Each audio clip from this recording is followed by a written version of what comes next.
बिहार के रुपौली में राजद की बीमा भारती तीसरे स्थान पर चली गई, परंतु शासक दल जदयू के कलाधर मंडल भी चुनाव हार गए। रुपौली से निर्दलीय उम्मीदवार शंकर सिंह चुनाव जीत गए। विभिन्न राज्यों में कुल 13 सीट पर उपचुनाव हुए हैं, जिसमें भाजपा को मात्र 2 सीट मिला। बाकी के 10 सीट इंडिया गठबंधन के घटक दलों को मिली है। कांग्रेस को 4 सीट पर जीत मिली है। वहीं तृणमूल कांग्रेस बंगाल की सभी 4 सीट जीत गई है। उत्तराखंड में डबल इंजन की भाजपा सरकार है, परंतु वहां दोनों सीटें बीजेपी हार गई है। डीएमके को 1 सीट और पंजाब में आप को 1 सीट मिली है। उत्तर प्रदेश में जौनपुर विधानसभा क्षेत्र के भाजपा विधायक का एक वीडियो वायरल हुआ है। भाजपा विधायक रमेश मिश्रा कह रहे हैं कि 2027 में उत्तर प्रदेश में बीजेपी की सरकार नहीं बन पाएगी।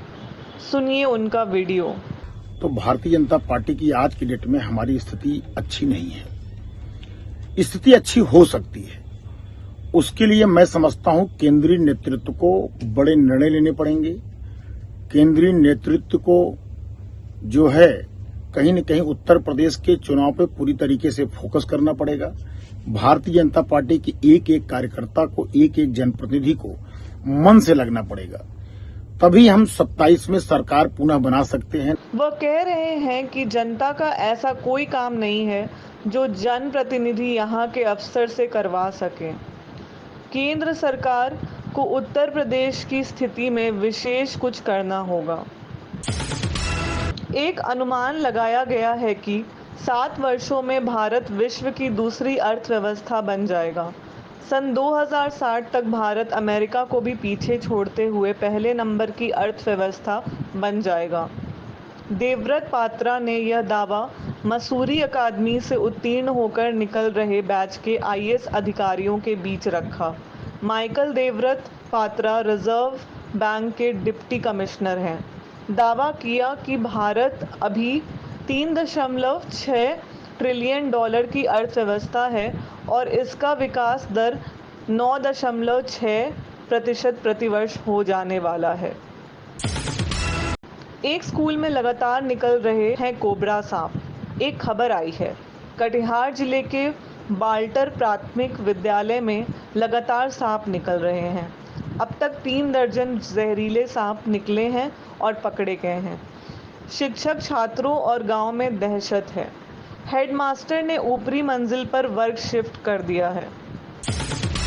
सुप्रीम कोर्ट के मुख्य न्यायाधीश डीवाई चंद्रचूड़ ने कहा है कि वकीलों को स्थानीय भाषा में भी बहस करनी चाहिए। उन्होंने कहा कि पटना हाई कोर्ट में एक जस्टिस महोदय वकील पर चिल्ला रहे थे।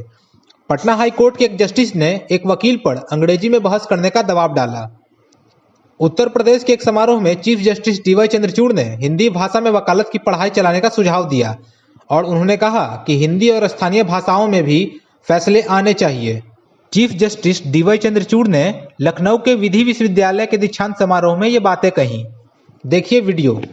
एक वकील को किसी भी कठिन से कठिन कानूनी सिद्धांत को सरल भाषा में आम जनता को समझाना आना चाहिए। इसके लिए हमें शायद कानूनी शिक्षा के तरीकों पर पुनर्विचार करना होगा। इसमें हम तकनीक का भी सहारा ले सकते हैं और विश्वविद्यालयों में आपसी समन्वय की अपेक्षा भी कर सकते हैं। कई विश्वविद्यालय मिलकर कानून के विषयों में से संबंधित टीचिंग मॉड्यूल्स सरल भाषा एवं क्षेत्रीय भाषा में तैयार कर सकते हैं। कानूनी प्रक्रियाओं और सिद्धांतों को हम ऑनलाइन वीडियोस के जरिए अपने छात्रों और आम जनता को समझा सकते हैं।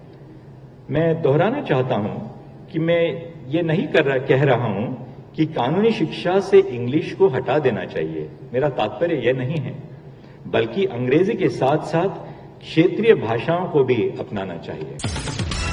अपराध की खबर।